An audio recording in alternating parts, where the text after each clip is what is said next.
Rooster Teeth News is brought to you by Sherry's Berries. Go to berries.com for an awesome Valentine's Day gift. Get freshly dipped strawberries for just $19.99 when you click on the microphone and enter code RTNews. What's up, guys? I'm Ashley Jenkins, and today Nintendo has outlined how they intend to turn their business around and begin taking advantage of the smartphone market. Company president Satoru Iwata admits that the company's been responsible for the failure to engage consumers. However, despite flagging Wii U sales, Iwata's reaffirmed the company's commitment to its hardware business, saying, "We are not planning to give up our own hardware systems and shift our access toward other platforms. Instead, the company will work on existing offerings in addition to looking at new opportunities." Nintendo legend Shigeru Miyamoto and his software development group are working on entirely new single-player experiences for the console that wouldn't be possible without the gamepad. And they'll also expand the gamepad-centric Wii U library by releasing a selection of DS games on Wii U via Virtual Console. No details yet on when these titles will begin rolling out or how many of them we'll see. The company will also begin developing more games to take advantage of the NFC or near-field communication capabilities of the gamepad. NFC is the same technology that powers the Skylanders series of games and figures and allows the physical items to be read and loaded into the game. And aside from Pokémon Rumble U, it's been largely an unused feature on the Wii U. They intend to announce their new NFC games at E3. Early this summer, Nintendo will also release a system update for Wii U that adds a quick boot option, allowing gamers to bypass the system's main menu and load directly into a game. One of the games you'll be able to quick boot, Mario Kart 8! While there's not a specific date yet, Nintendo has announced that it'll be available in May ahead of E3. As far as their smartphone strategy, well, that's a bit vague. Nintendo will release a dedicated app by the end of the year, but haven't elaborated on what the app will do.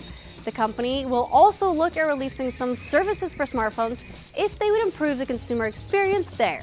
While Nintendo didn't offer any examples, one might imagine a service like Miiverse, Nintendo's social network of game-based communities, fitting in here. This kind of expansion will be aided by Nintendo's continuing move to a user-based system account, something they began with Wii U's Nintendo Network ID and have expanded to 3DS as well. They intend to utilize this as part of their smart device strategy.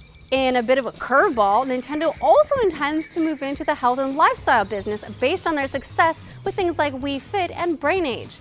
Iwata explains, "We decided to redefine our notion of entertainment as something that improves people's quality of life in enjoyable ways."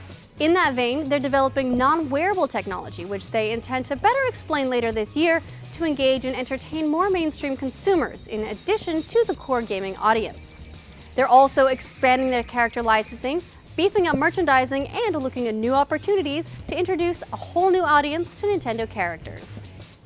So that's about it for Nintendo, but there are some interesting things going on in the house of Microsoft as well. Specifically, it seems to have sprung a leak. The leak claims that Halo 5 will not be coming this year after all. Remember the scare a few weeks ago when Halo 5 was missing from a list of 2014 titles? The PR statement in response to that was, "Rest assured, your next Halo journey will begin in 2014. Note that it's careful not to actually say Halo 5.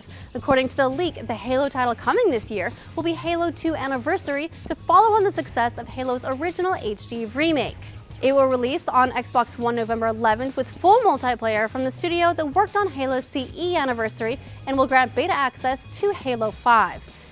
The leak also claims that a white Xbox One will be released later this year, as well as a 1TB version and Titanfall edition. That Sunset Overdrive and Forza Horizon will launch this fall. The Crackdown 3 will be coming sometime in 2016, and the Quantum Break is due for a holiday release this year. As with anything that's not confirmed, take all of this with a grain of salt. Maybe until March, which is when the leak claims the first major system overhaul for Xbox One will drop. Or, until Microsoft confirms some of this stuff. And that is it for today. Which DS games would you most like to play on your Wii U? I mean, aside from Professor Layton, because that's the obvious choice. Let us know in the comments below. Then check out roosterteeth.com for a new episode of The Patch.